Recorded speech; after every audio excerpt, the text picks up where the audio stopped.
Hello વિદ્યાર્થી મિત્રો, હરમિત ભોજાણી તમારું માનવ ક્લાસીસમાં ફરી હાર્દિક સ્વાગત કરું છું.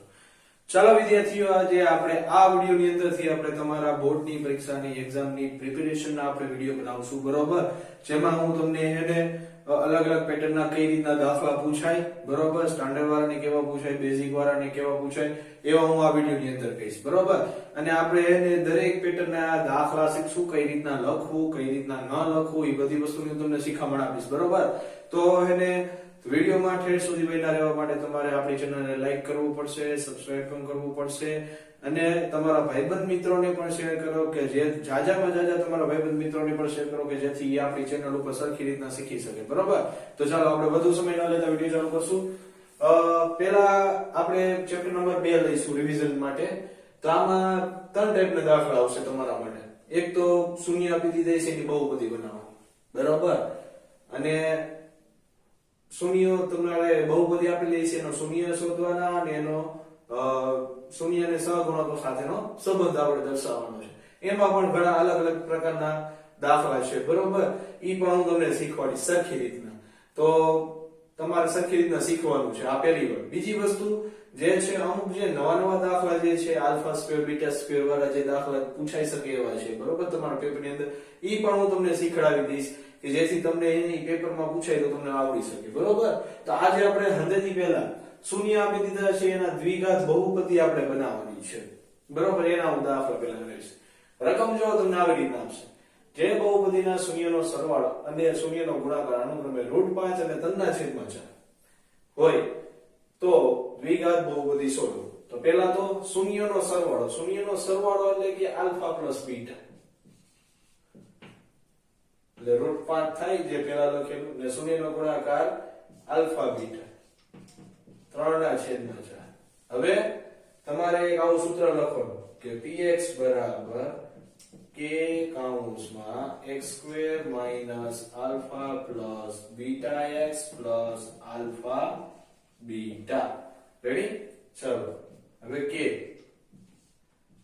x² minus alpha plus beta એટલે કે √5 લખવાનું, √5x કૌંસ એટલે કાઢ નાખું છું કેમ કે આ પ્લસ છે. જો માઈનસ હોય તો તમારે માઈનસમાં લખવું પડે, આ એક વાત ધ્યાન રાખવાનું. √5x ને આલ્ફા બીટા એટલે કે 3/4. હવે જો વિદ્યાર્થીઓ, અહીંયા તમારો દાખલો કમ્પ્લીટ થતો નથી. હજી તમારે આ જે છેદમાં આપેલું છે એનો તમારે લસા લેવો પડશે. અહીંયા કાઈ નહીં તો 1, અહીંયા કાઈ નહીં તો 1. તો હવે લસા તમે લેશો તો k², સોરી 4 લસા થાય છે ને, તો 4k² અને 4 વડે ગુણો તો 4√5x થઈ જશે. રેડી? અને પ્લસ 3 એના છેદમાં 4, કેમ કે તમે લસા લીધો છે એટલે. હવે આ છેદના 4 છે એ આલી સાઈડ લઈ આવો તો આવું થઈ જશે: k ના છેદમાં 4 4k² માઈનસ 4√5 બરોબર x પ્લસ 3. હવે આના બરાબર k ડેશ ધારીએ.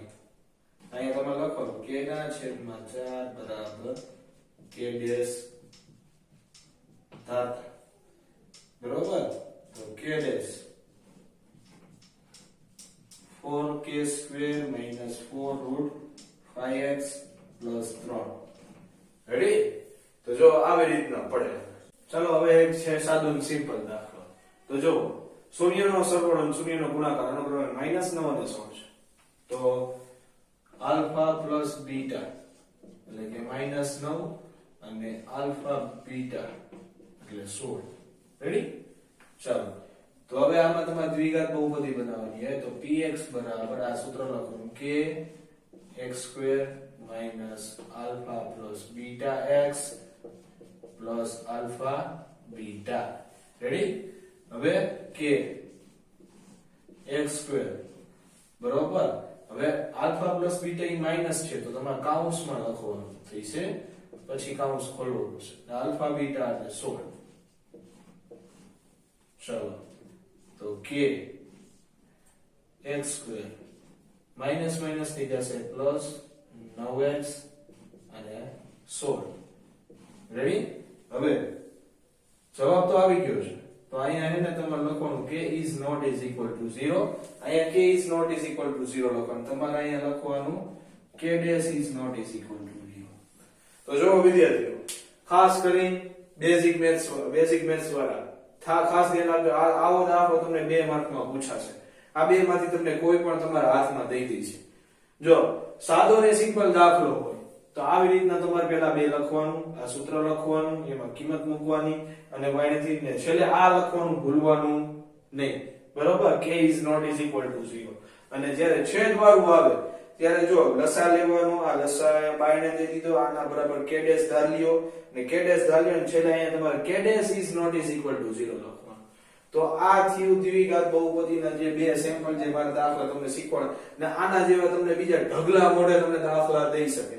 જેમ કે ટેક્સ્ટ બુક હોય તો ટેક્સ્ટ બુક માંથી તમે ટ્રાય કરી શકો છો, પ્રેક્ટિસ વર્ક હોય તો પ્રેક્ટિસ વર્ક માંથી પણ તમે ટ્રાય કરી શકો છો. આવા બીજા ઢગલા મોડે દાખલા છે તમે ટ્રાય કરી શકશો. બરોબર, તો તો આપણે આ 2 વિડિયો, આ 2 દાખલામાં બરોબર જે મેં 2 પેટર્ન મારે શીખડાવવાની હતી મેં શીખડાવી દીધી. હજી એક પેટર્ન છે એમાંથી તમારે દ્વિઘાત બહુપદી બનાવવાની છે.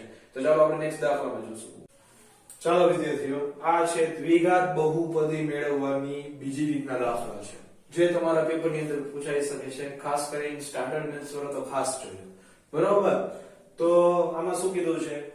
3 + √2 3 - √2 શૂન્ય ધરાવતી બહુપદી મેળવવાની છે.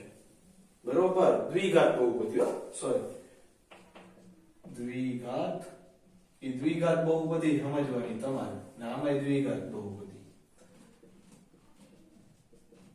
બરોબર, તો જો શૂન્ય કીધા એનો મતલબ આ આલ્ફા ને બીટા કીધું છે તમને. સમજાણું? તો હવે તમારે શૂન્યનો સરવાળો શોધવાનો હજી બાકી છે. તો શૂન્યનો સરવાળો બરોબર -b ના છેદમાં a, એટલે કે આલ્ફા પ્લસ બીટા બરાબર -b ના છેદમાં a. તમે આ બે બાજુમાં સાબિત કરી શકો. તમને એમ થાય કે મારે પેલા આલ્ફા પ્લસ બીટા સાબિત કરવું છે તો પણ ચાલશે. બરોબર, હવે જો હવે આપણે હે ને આ જો આવું હે ને આવું ક્યારે લખવું? જ્યારે તમને આખી બહુપદી આપી દીધી હોય એમાંથી તમે શૂન્ય અને સહગુણકનો સંબંધ હશે ત્યારે આવું લખવાનું. મોટા ભાગના વિદ્યાર્થી આવું એને બધાયમાં કરી નાખે છે. આપણે તો શૂન્ય દઈ દીધા તો હે ને એમાં ખાલી આ જ કરવાનું, આલ્ફા પ્લસ બીટા. સમજાણું? હવે આલ્ફા એટલે કે 3 + √2, બીટા એટલે કે 3 - √2. રેડી? હવે જો +√2 ને -√2 આ બે તો ઉડી ગયા. હવે આનો વિધા એટલે 3 ને 3 6 થાય, સરવાળો કરવાનો. રેડી? હવે શૂન્યનો ગુણાકાર આલ્ફા બીટા. તો જો આલ્ફા બીટા દઈ દીધા છે 3 + √2 ગુણ્યા 3 - √2. તો જો વિદ્યાર્થીઓ અહીંયા આ જોઈને તમને એક નિત્યસમ યાદ આવવું જોઈએ. નિત્યસમ નંબર 3. તો જો રકમ બેયમાં સરખી છે પણ ખાલી પ્લસ માઈનસ નિશાનીનો ફેર એટલે ત્રીજો નિત્યસમ લાગશે. તો આનો ને આનો વર્ગ કરી નાખો એ 3 નો વર્ગ થઈ જાય માઈનસ પ્લસ માઈનસ √2 નો વર્ગ. 3 નો વર્ગ થશે 9, √2 નો વર્ગ થશે 2. 9 માંથી 2 બાદ કરો એટલે 7. થઈ ગયો શૂન્યનો ગુણાકાર.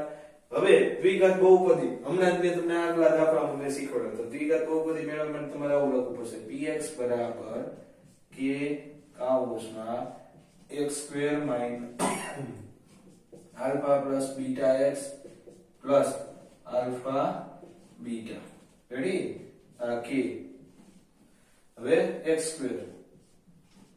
આલ્ફા પ્લસ બીટા એટલે 6x પ્લસ આલ્ફા બીટા એટલે 7. પછી છેલ્લે લખવાનું k is not is equal to 0. બે પ્લસ છે એટલે પહેલા સ્ટેપમાં કામ પતી જાય. તો લ્યો આવી રીતના તમને ખાસ કરીને દાખલો પૂછી શકે. બેઝિક વાળાને પણ શીખવાનો, એવું કઈ નહીં સ્ટાન્ડર્ડ વાળાને જ શીખવાનું. બેઝિક વાળાને પણ આવડવું જોઈએ દાખલો. કેમ કે એનામાં પૂછી જાય તો પછી એમ ન કહેતો કે સાહેબે ન કીધું. બરોબર, આવા દાખલા તમારામાં પૂછાય. તો એના જેવો એક સિમ્પલ દાખલો ની રકમ મેં અહીંયા લખી દીધી છે. એનો જવાબ આવો જવાબ આવડે, એનો આવવો જોઈએ. તો આ તમે ટ્રાય કરી શકો છો. ચાલો સ્ક્રીનશોટ પાડો.